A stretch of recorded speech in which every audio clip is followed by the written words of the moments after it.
Boa noite, gente. Tudo bom? Estão me ouvindo? Estão me ouvindo? Oi, oi. Bom, então eu peço que vocês abram esse artigo. O artigo não, as questões, né? A atividade. Então, para resolver a atividade, o questionário de perguntas, de questões, vocês tinham que ler o artigo, né? O artigo sobre herpes viral. Então, nós vamos fazer uma discussão dentro desse artigo, tomando como base essas questões que também foram encaminhadas para vocês de forma prévia. Então, todo mundo abriu aí para a gente começar? Sim? Já. Ótimo. Então, deixa eu...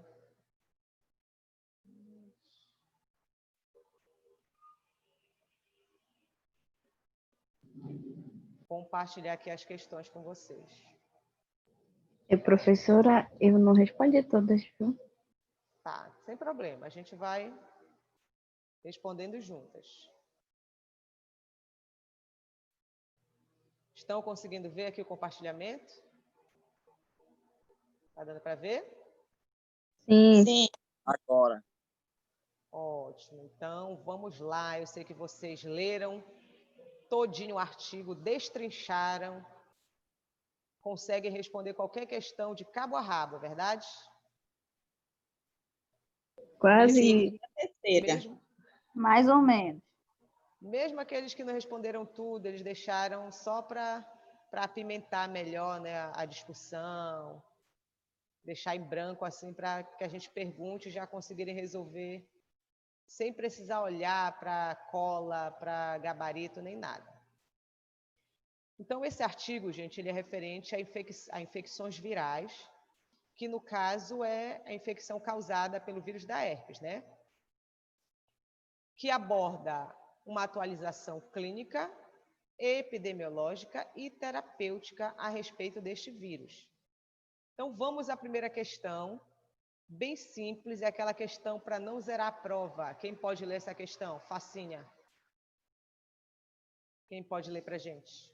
Que tipo de micro-organismo é o causador da herpes? E Aí eu você fez? coloquei o vírus, né? Que é herpes eu não sei falar, professora, como é o nome? Vírus da herpes o- simples. Isso. Aí eu coloquei que é o HSV1 e o HSV2. Não sei se está correto. Está errado. Tá? Por quê? Você, na verdade, acertou o micro-organismo, mas você confundiu o que a questão estava pedindo.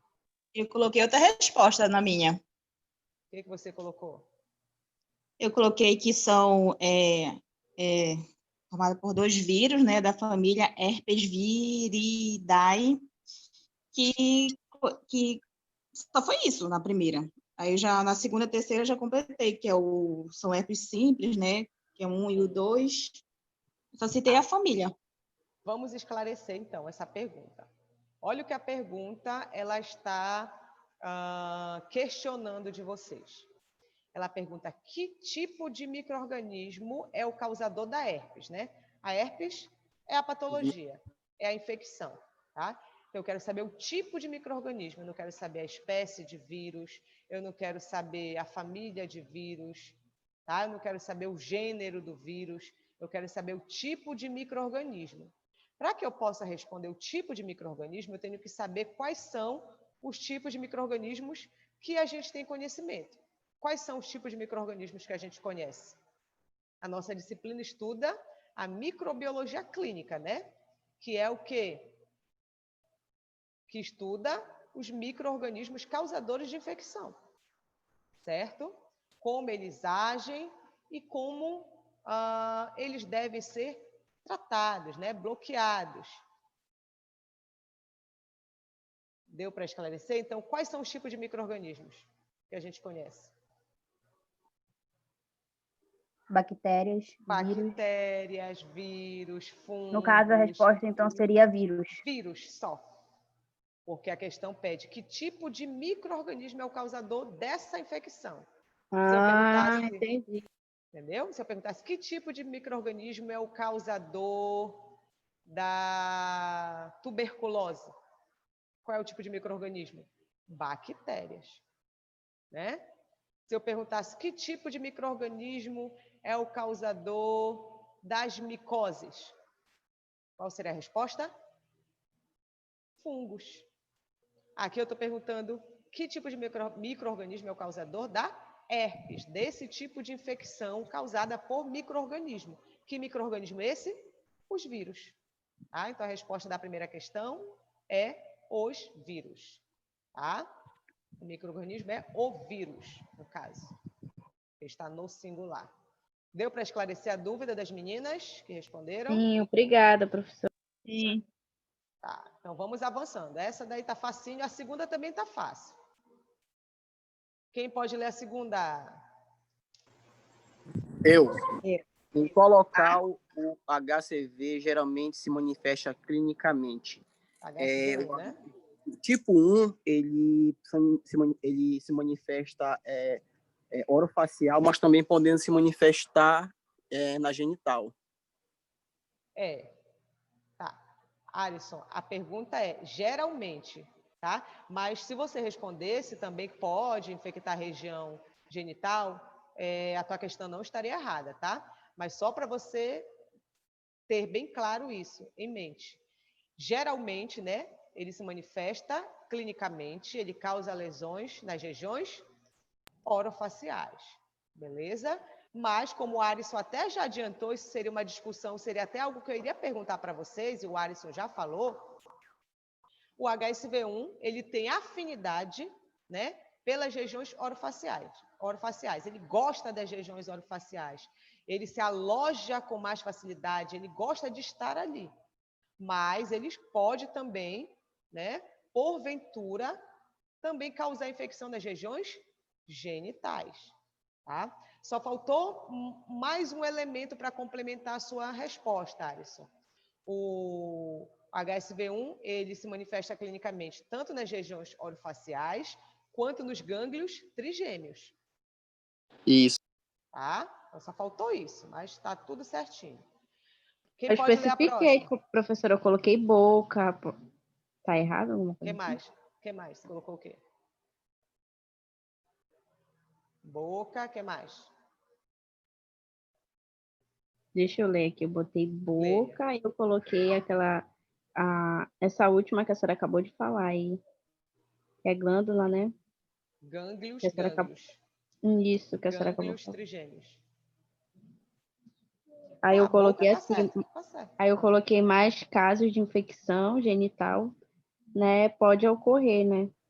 Tanto oral, Quanto eu nas coloquei. regiões genitais. Isso. E Tá. Mas vocês não precisariam fazer esse complemento que ele pode, porventura. Se fizesse, não estaria errado. Mas observe que eu coloquei aqui geralmente.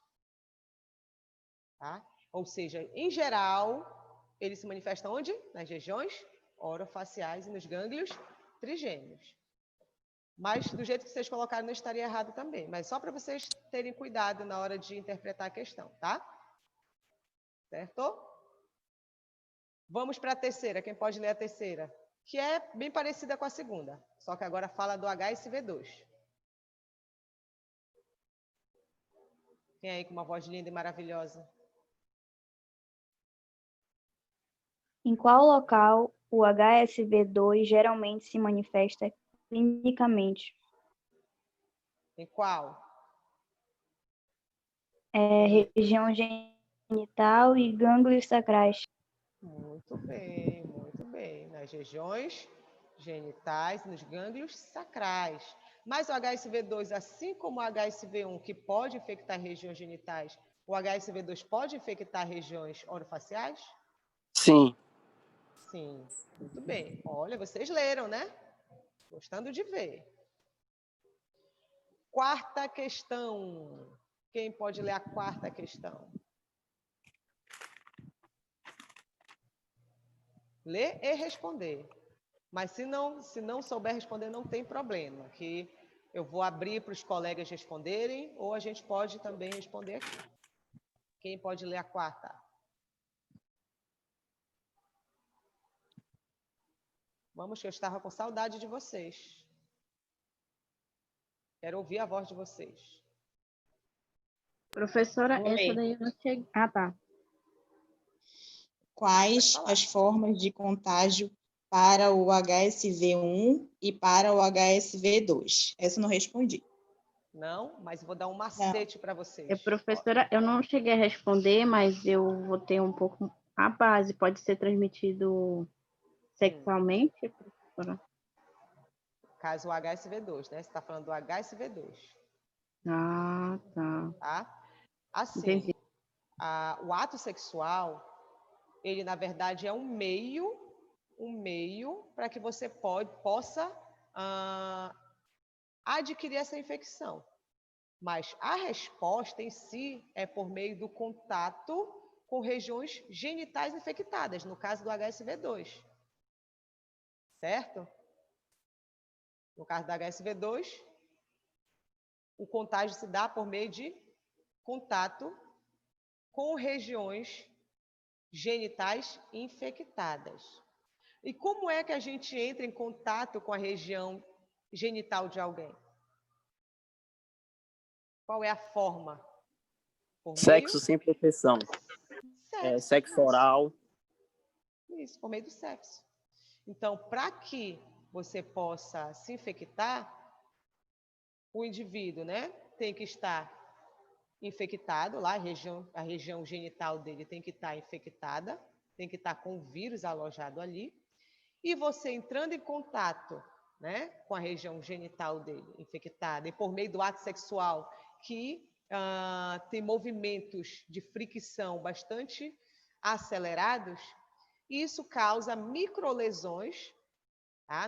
Tanto na região, na superfície peniana, quanto também na mucosa vaginal, fazendo com que haja uma porta de entrada para o vírus. Certo? E o HSV1? Como é que o indivíduo ele se infecta, né? Ele contrai o HSV1?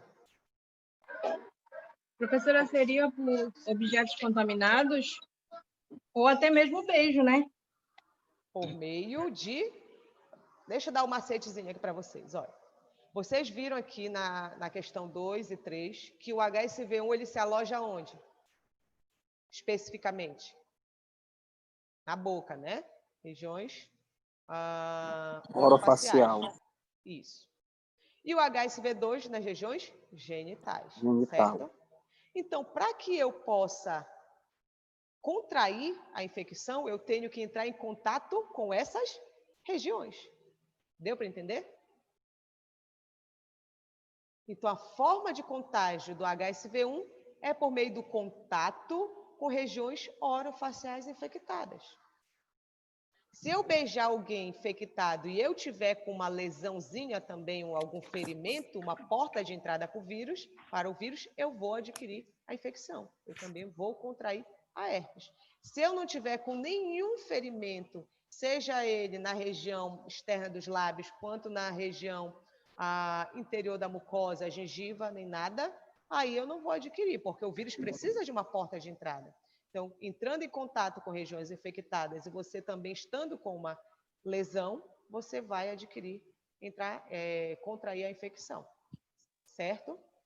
Outra coisa que ponto que um outro aluno de uma outra turma, uma aluna, na verdade, levantou, bem interessante, e que uma de vocês também falou aí, objetos contaminados. Também. Digamos que alguém infectado usou um copo e aí deixou o vírus ali. Aí digamos que o Alisson vai lá e toma água no copo que a pessoa acabou de tomar. E o Alisson também está com uma lesãozinha, com um ferimento. O Alisson tomando naquele copo contaminado, o vírus pode entrar. E aí o Alisson pode contrair a infecção. Tá dando para esclarecer melhor, gente? Sim, prof. Sim. Sim. Tá? Sim, Então, professora. recapitulando, quais são as formas de contágio do HSV1 e HSV2? HSV1 por meio de contato com regiões Contato. orofaciais infectadas. Tá? HSV2 por meio do contato com regiões genitais infectadas. E qual é a forma de eu entrar em contato com a região genital de outra pessoa? Por meio do ato sexual. Ou vocês andam por aí metendo a mão na calça dos outros? Nunca. Ninguém faz isso, né? Porque a outra forma de eu entrar em contato com a região genital infectada de alguém é eu lá tocando. Ou então alguém andando nu, você vai e encosta na pessoa, tá com uma lesão e adquire.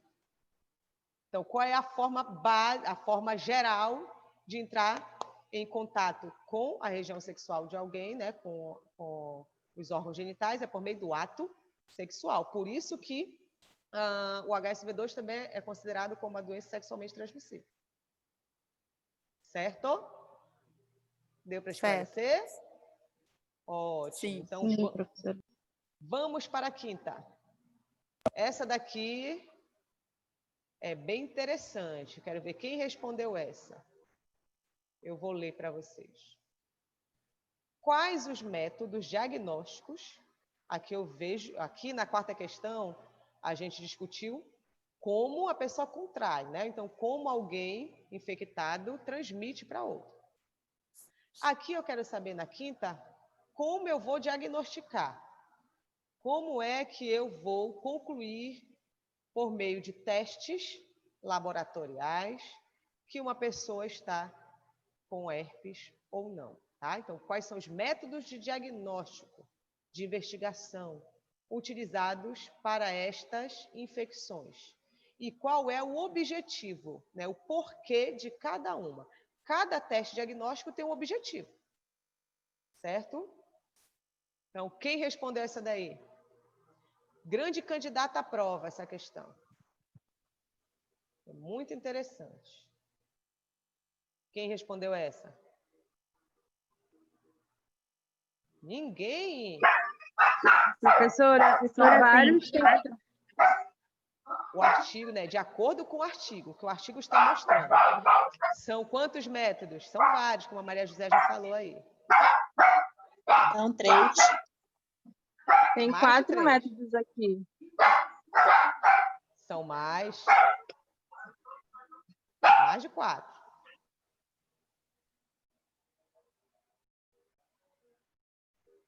Quantos são? Suave, né? Cultura. O que mais? Sorológico, né? Sorologia, PCR PCR. e histopatologia. Histopatologia. São 5, né? São 5. Então, a questão ela só pede para a gente citar os testes? Não, né? Ela pede para falar do objetivo de cada um. Então, você tem que descrever o teste e dizer o objetivo. O primeiro teste, que é a questão que o artigo mostra, é o teste do SWAB com estudo citológico, né? Também chamado de método de Tizank. Qual é o objetivo dessa técnica do SWAB com estudo citológico, do método de Tizank? Quem respondeu? Quem conseguiu responder essa técnica aí? Pelo menos essa. Professora, é para fazer a identificação, presença de células gigantes? Isso, tá. Pesquisa de células gigantes, né? Multinucleadas, que apresentem corpos de inclusão. E o que tem nesses corpos, nessas bolsinhas chamadas de corpos de inclusão? Os vírus, né? Os vírions, que são quem? Os novos vírus que foram formados pelo processo de replicação viral. É um pacotinho de vírus. Então, por que eu chamo de método SWAB, com estudo citológico? O SWAB, ele serve para quê? Para fazer a colheita do material, né? Faça a colheita do material, da região foco de infecção, seja na boca, se for HSV1, seja na região genital, se for HSV2. Depois eu faço um esfregaço numa lâmina histológica, faço a coloração e vou observar essas células gigantes. Se apresentar os corpos de inclusão, eu posso sugerir, não confirmar, que é a herpes do tipo 1, porque esse teste ele não vai te mostrar se é realmente vírus, e se for vírus, qual é o tipo de vírus. Ele só vai te mostrar que tem micro-organismo nesse corpo de inclusão. Por isso que ele é de baixa especificidade. Certo? Deu para entender o SWAB, método do SWAB? Sim. E o da cultura? Qual é o objetivo da cultura? Qual é o objetivo da cultura? É acompanhar o desenvolvimento de cepas, professor? Né? É assim, primeiro, cultura serve para quê? Para eu cultivar algo, ou seja, para eu aumentar a população de um micro-organismo. Para eu fazer isso, eu tenho que primeiro, coletar a amostra, né? Fazer a colheita. Já dei exemplo da região orofacial, então vamos dar exemplo do HSV2. Então, pega o SWAB, faz a coleta lá na região genital de um paciente infectado, né? Que mostre as lesões ali bem evidentes. Faça a coleta. E aí eu vou pegar um meio de cultivo, porque para um micro-organismo crescer, ele tem que ter alimento, nutriente, né? Precisa ter nutrientes, fatores de crescimento para ele poder crescer. Pego o meio de cultivo, uma placa de Petri com meio de cultivo. Vou colocar amostra, nessa amostra provavelmente tem o vírus, se tiver ele vai se replicar ali. Mas como são vírus, o micro-organismo é um vírus, o que mais que eu preciso para cultivar vírus? Pense aí. O que mais que eu preciso para cultivar um vírus, além do meio de cultivo? É só vocês lembrarem que os vírus, eles são micro-organismos acelulares, ou seja, não são formados por células, e eles não conseguem se replicar fora de uma célula. Eles só conseguem se replicar dentro de alguma célula. Logo, no meio de cultivo, eu tenho que ter alguma população celular ali, que em geral é utilizado, como o artigo mostrou, o quê? Fibroblastos pulmonares embrionários. Ou pode ser utilizado também macrófago, porque o vírus vai infectar essas células e vai se reproduzir, vai aumentar a sua população. E quando ele se reproduz dentro dessas células, ele vai mostrar alterações, vai provocar alterações morfológicas nessas células. E aí eu tenho que ter uma cultura sem amostra do paciente, ou seja, com células saudáveis, a célula que eu usei para cultivar o vírus, né? Célula sem vírus, e um meio de cultivo com as células contendo o vírus. Porque aí eu vou comparar uma condição não patológica, células saudáveis, com uma condição patológica. Por isso que eu vou observar alterações citopatológicas, ou seja, alterações patológicas nessas células em decorrência da infecção do vírus. Deu para entender, gente? Então, o pesquisador, o clínico, ele conhece as alterações morfológicas causadas pelo micro-organismo lá que ele está estudando. Se ele observar essas alterações, ele vai dizer, provavelmente tem grande chance de ser a herpes viral do tipo 2, já que ele fez a colheita de onde? Das regiões genitais.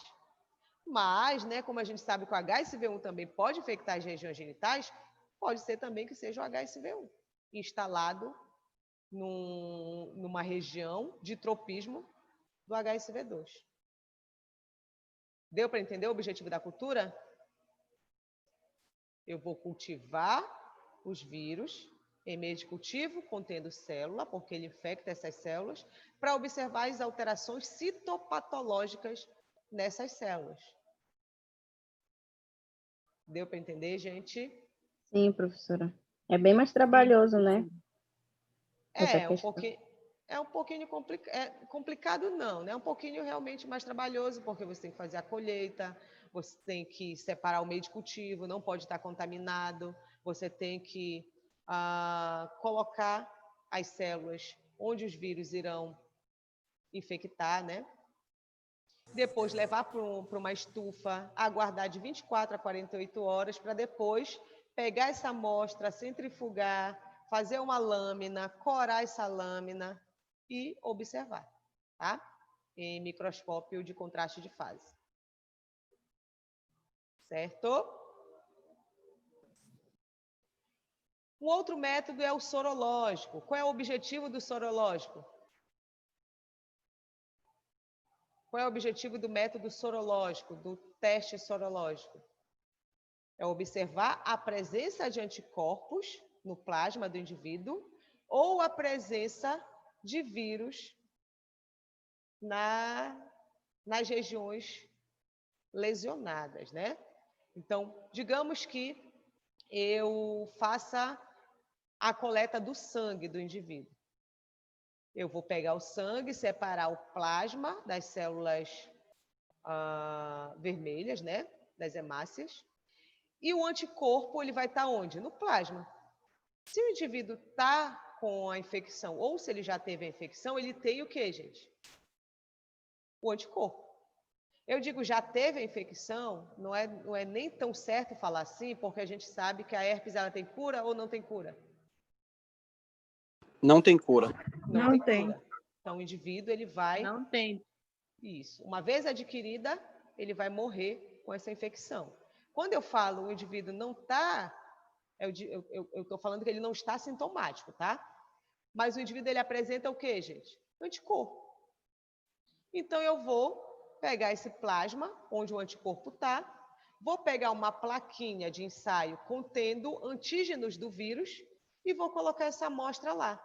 Se houver reação, eu sei o quê, gente? Que o indivíduo ele está com a infecção, certo? Essa é uma das amostras que eu posso usar do indivíduo. Mas se eu não usar o sangue e o indivíduo ele está ali assintomático, ele está com lesão, o que eu posso fazer?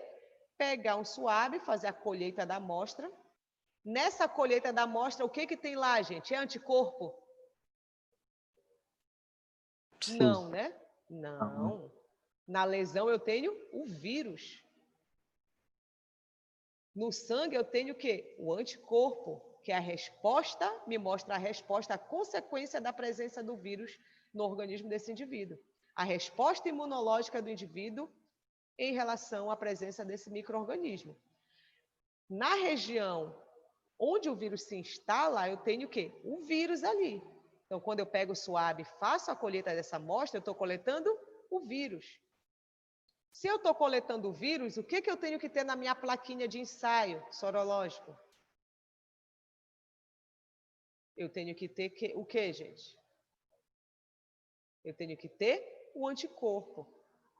Então, esses laboratórios que fazem esses tipos de exame, eles têm plaquinha com anticorpo, eles têm plaquinha com antígeno de vários micro-organismos, certo? Por exemplo, HIV. Para você fazer o exame de HIV, quando você coleta o sangue, o plasma é separado, e aí esse plasma vai ser alocado num pocinho contendo o antígeno do HIV. Se houver reação, é porque você tem anticorpo contra o vírus, logo você está com a infecção. Certo?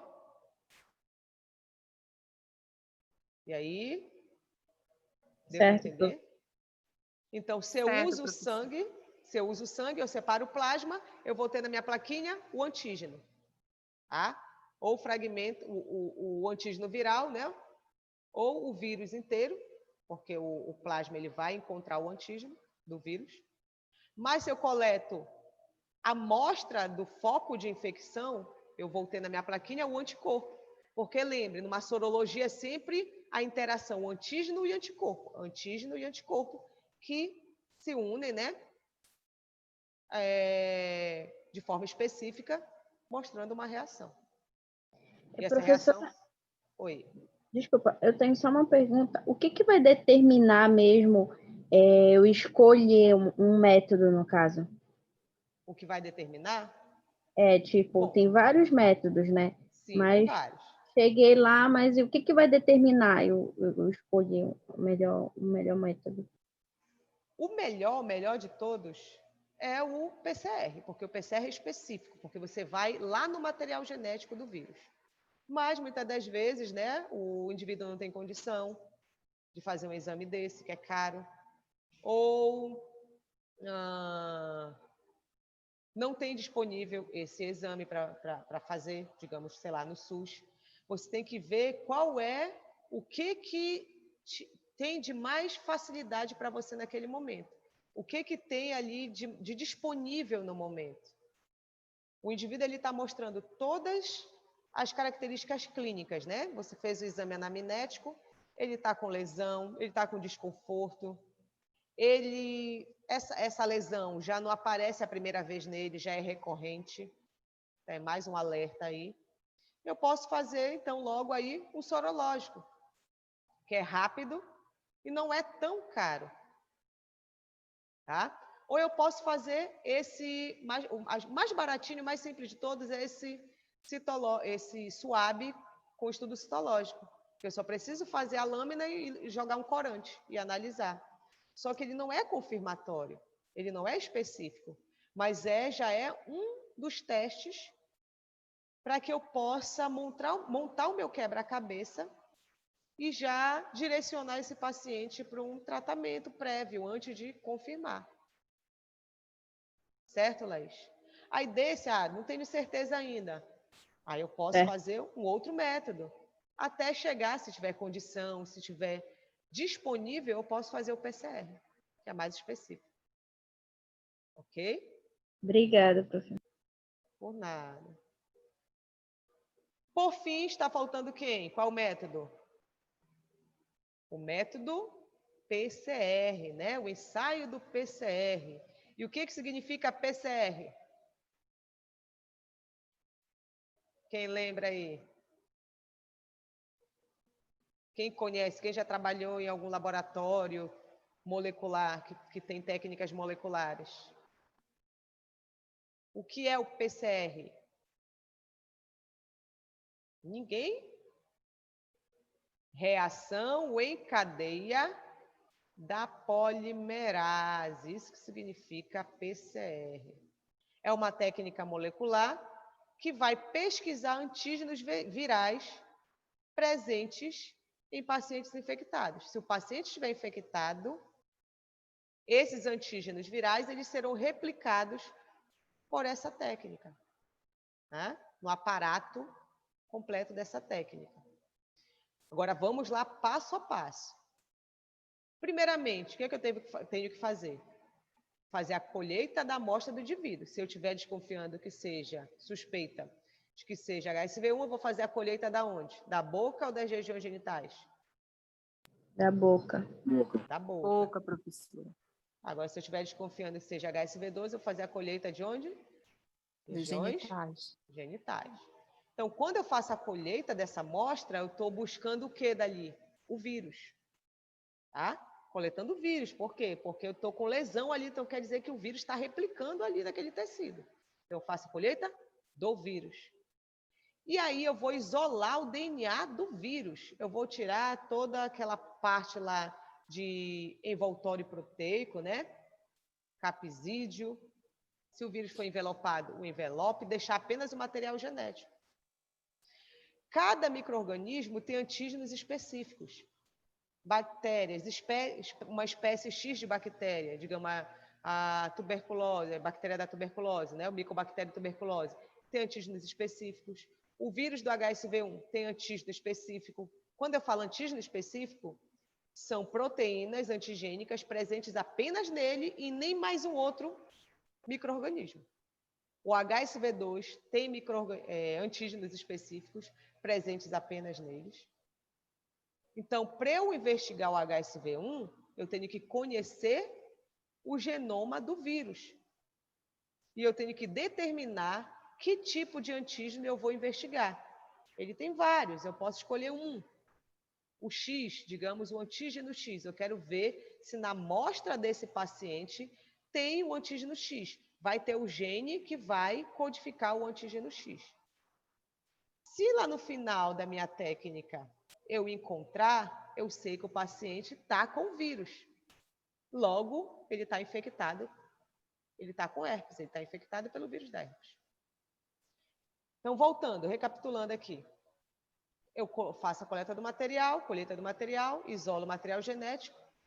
Depois eu vou fazer a minha reação. Eu vou colocar o material do vírus, tá? O material do paciente, no caso o DNA do vírus, no tubinho.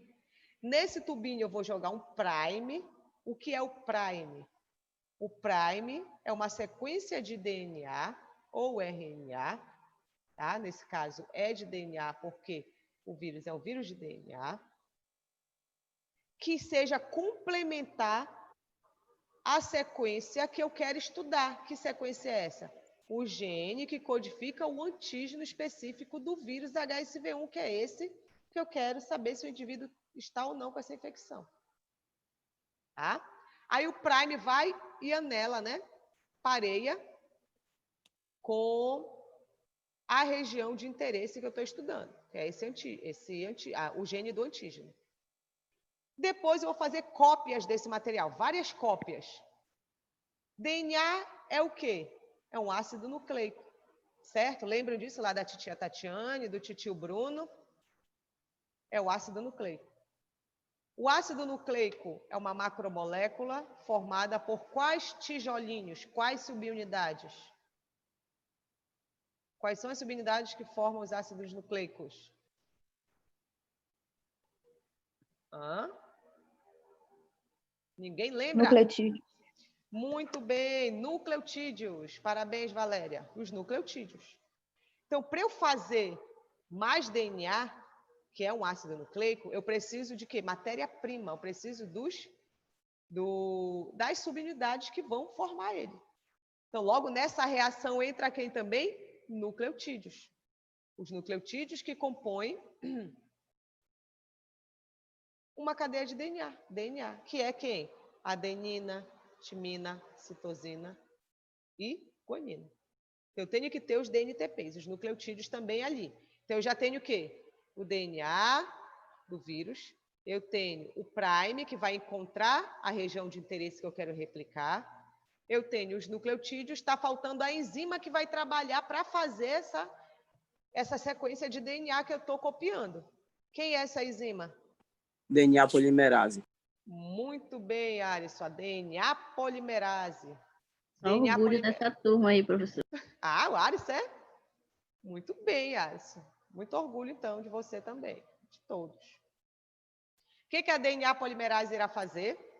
Ela faz tanto o preenchimento da fita contínua do DNA, quanto o check-up dele. Muito bem.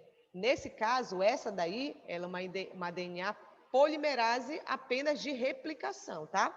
Apenas de replicação, ou seja, ela vai adicionar os nucleotídeos, ok?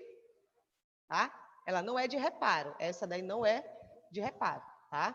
Ela é de alongamento, certo, Alisson? Olha, o Alisson já está aí à frente do processo, ele já está falando de sistema de reparo de DNA. Então, a DNA polimerase vai adicionar os nucleotídeos, certo? Para fazer essas cópias, várias cópias de quem? Do antígeno que eu quero ver que se está presente ali ou não, do antígeno específico do vírus. Então, a DNA polimerase vai fazer várias cópias, se esse vírus estiver presente ali, tá? Se não tiver, o prime não vai encontrar nada, não vai ter replicação ali, tá? Cópia dessa sequência. Aí tá, eu faço várias cópias num equipamento específico, tá? Que é o termociclador. O termociclador ele vai fazer vários ciclos, tá? De aumento e resfriamento de temperatura para poder fazer a cópia desse material. Depois disso, eu vou pegar esse material, né? Pego o tubinho de lá, vou aplicar num gel de agarose para fazer uma eletroforese, tá? Então, pego a amostra do paciente, boto num pocinho de gel de agarose, boto a minha amostra, que a amostra já é o quê? A amostra é o antígeno do vírus, tá? Que é o meu controle positivo. E aí, eu vou deixar essa amostra correr. Como eu conheço o peso molecular desse gene que codifica esse antígeno, eu vou saber onde ele vai praticamente estar lá na minha corrida do gel de agarose. tá? Então, se ele parar, digamos que esse antígeno ele tenha 500 pares de base. Ele vai estar ali sinalizado em 500 pares de base. Se a amostra do paciente estiver também ali, eu vou saber que o paciente estava com a infecção. Por quê? Porque esse vírus estava ali e o material do vírus foi replicado. Se houve replicação dessa sequência antigênica de um vírus específico, é porque esse paciente só está com esse vírus localizado ali nessa região.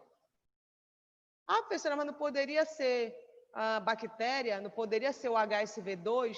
Não poderia ser um fungo? Não. Por que não?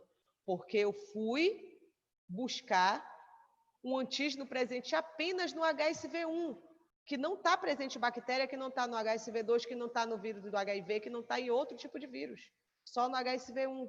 Então, é confirmatório. Esse ensaio ele é confirmatório, ele é específico. Pode dar errado? Pode, como qualquer outro exame. Tá? Por problemas de manipulação humana, tá? Contaminação de amostra. Mas se tudo for feito da forma correta, o exame vai te dar um resultado verdadeiro. Verdadeiro, tá? Não falso, positivo. Deu para entender, gente? Esse ensaio é um dos mais complexos dentre esses que a gente elencou aqui, tá? Mas, resumindo tudo isso que eu falei para vocês, de forma bem detalhada, qual seria o objetivo do PCR? Investigar, pesquisar antígenos de micro-organismos, né? Que eu estou ali investigando. No caso do vírus da herpes, antígenos específicos do vírus da herpes, de indivíduos que estão infectados. Tá? E aí? Estão aí? Complicou? Embaralhou a cabeça? Sim, professora. Eu entendi. Tá de boa. Sim, professor. Tá de boa? Olha, então, feliz, porque é complicado de entender. Mas que bom que vocês, se não entenderam 100%, pelo menos mais de 50% entenderam, né? O objetivo é investigar antígenos presentes nesses vírus. Antígenos específicos. Específico. Isso. Ah, professora, mas o sorológico também não investiga antígenos específicos? Sim, também. Mas o PCR, ele vai lá na raiz, ele vai no DNA do vírus. Por isso, ele é mais específico, mais confirmatório. Tanto que, nesse surto que teve de Covid, né? O PCR, ele foi utilizado, né? É um dos exames mais caros, dentre o sorológico e o PCR. O PCR sempre foi mais caro porque o material utilizado no exame é bem mais caro, esse material molecular. O sorológico é bem mais... Não é baratinho, mas não é tão caro quanto o PCR. O PCR é utilizado para investigar a presença do vírus lá no paciente. Se desse positivo no PCR, porque o paciente, naquele momento, ele estava com a infecção. Se o paciente fez o sorológico, em geral, o sorológico ele vai mostrar ao paciente que teve a infecção, porque ele vai mostrar anticorpos. Ou ele pode mostrar, pode também indicar o paciente que esteja. Mas para que ele possa determinar o paciente que esteja, aí tem que fazer o PCR no momento. Certo? A questão um pouquinho mais complexa passou. Vamos para a sexta, que é mais simples. Alguém lê a sexta questão? Boa noite, professora. Eu vou ler a sexta. Boa noite. Leia, Elda. Qual ou quais as formas de prevenção para estas infecções?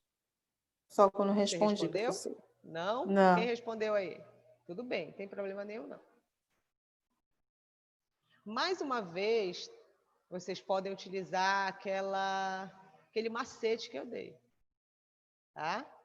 Para você saber a forma de prevenir, basta saber como a pessoa adquire. como a pessoa Eu não contrai. cheguei a responder, professora, mas indo pela essa lógica aí, é evitar manter o contato, né, com essas regiões aí. Perfeito. Evitar o contato com regiões infectadas. No caso do HSV1, evitar o contato com as regiões orofaciais infectadas.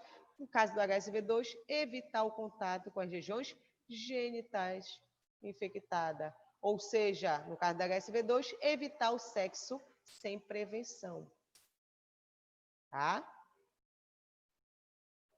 Viram como é fácil? Basta a gente buscar interpretar.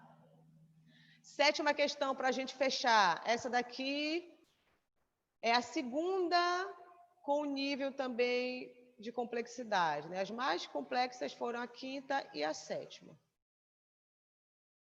Eu vou ler a 7ª para vocês.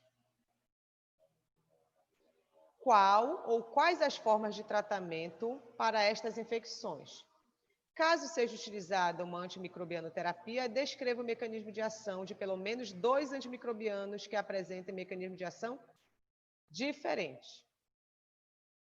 E aí? Quais são as formas de tratamento? Qual é a terapia utilizada para pacientes que têm herpes? Que estão ali, no momento, com infecção evidente. Estão sintomáticos.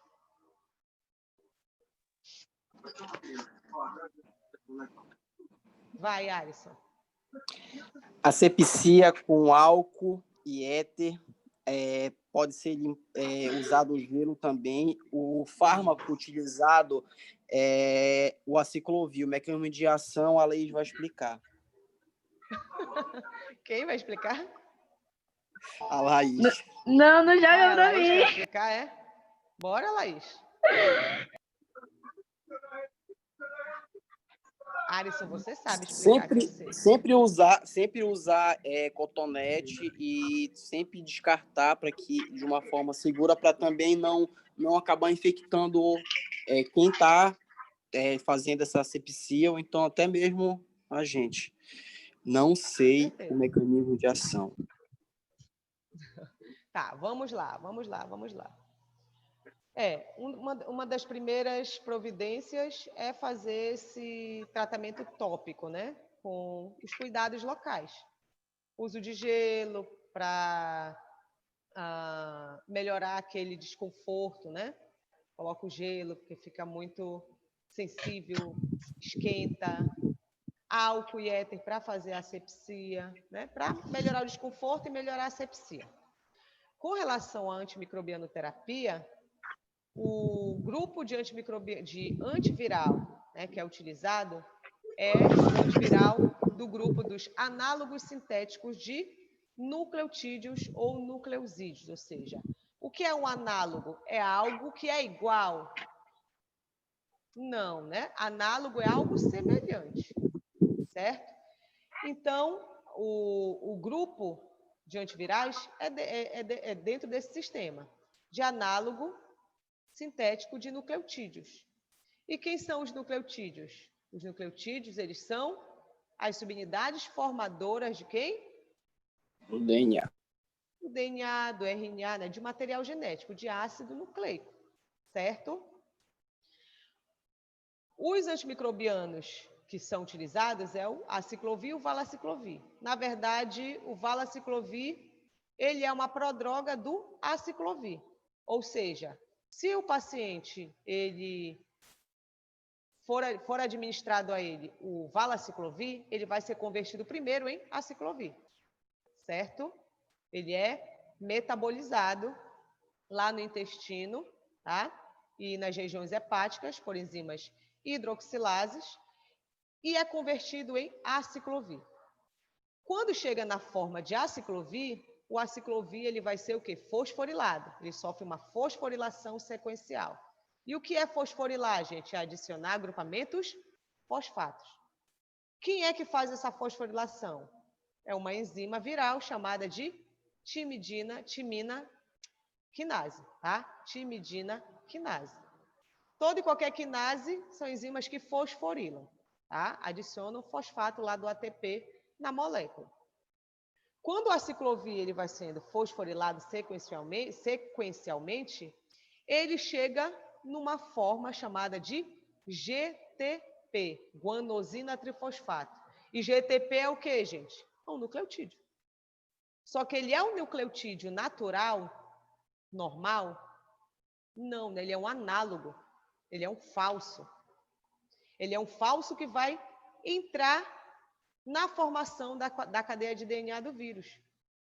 Porém, quando ele entra, ele vai competir com o natural pela enzima DNA polimerase, porque quem é que adiciona os nucleotídeos na cadeia nascente lá do DNA ou do RNA? DNA polimerase.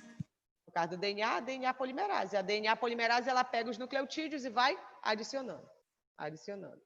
Só que a célula ali onde o vírus está tem tanto GTP, que foi proveniente do aciclovir, que é a GTP medicamentosa, né, farmacológica, e tem também a GTP natural, aquela ali da célula. Aí, a DNA polimerase, assim como ela pode pegar uma natural, ela pode pegar uma medicamentosa. Os dois GTPs vão disputar a polimerase. Quem aí já foi disputado por um namorado, por uma namorada? Eu. Tô brincando. Pois a DNA polimerase está sendo disputada pelo GTP e pelo GTP natural, né? O GTP medicamentoso e o GTP natural. Só que a GTP medicamentosa, ela não tem algo que a DNA polimerase precisa para continuar replicando o vírus, que é uma hidroxila. Tá? A GTP natural tem a hidroxila, que a DNA polimerase reconhece e coloca o próximo nucleotídeo. Tá? Coloca o próximo nucleotídeo. Só que a GTP medicamentosa, quando ela entra na cadeia, ela não tem essa hidroxila. Ela não tem o borogodó da GTP natural. Aí a DNA polimerase não quer também. Ela também para, nem vai mais lá. Tá? Então, ocorre o quê? Parada no processo de replicação do vírus. O vírus para de se replicar porque a GTP medicamentosa não apresenta a hidroxila necessária para adicionar outros nucleotídeos. Deu para entender? Sim. Nesse momento, professora, que a DNA polimerase faz esse processo, ela acontece por apoptose, no caso, a morte celular, ou ela só para e para a replicação? Ela vai parar a replicação, a população viral não vai aumentar naquela célula, tá? Mas essa célula, ela está comprometida, né? O vírus se instalou ali e, com certeza, conseguiu replicar algumas cópias. Até o indivíduo tomar, administrar a medicação, ela ser metabolizada para começar a fazer o efeito, imagine quantos vírus já também não se replicaram ali. E o que vai acontecer? Esse vírus não vai continuar se replicando para não causar lise celular e infectar outras células. Tá? Ele vai ficar ali na célula infectada e o sistema imune vai lá e fagocitar essa célula. Tá? E limpar o ambiente. Certo? Sim ou não? Sim. Todo mundo entendeu? Sim, prof. Quero sentir firmeza nesse sim. Sim, prof. Muito bem. Então, gente, basicamente é isso, tá? A nossa aula, ela termina aqui. E na próxima aula a gente vai falar sobre antifúngicos. Então, estudem antifúngicos para que vocês venham com bastante conhecimento. E aí a gente possa ter uma aula bem produtiva, com vocês perguntando bastante. Ok? Então... Ok, professora. Tá bom, professora. Obrigada. Boa noite, professora. Obrigado. Boa noite, professora. Boa noite. Obrigada. Eu agradeço. Tchau, tchau. Tchau.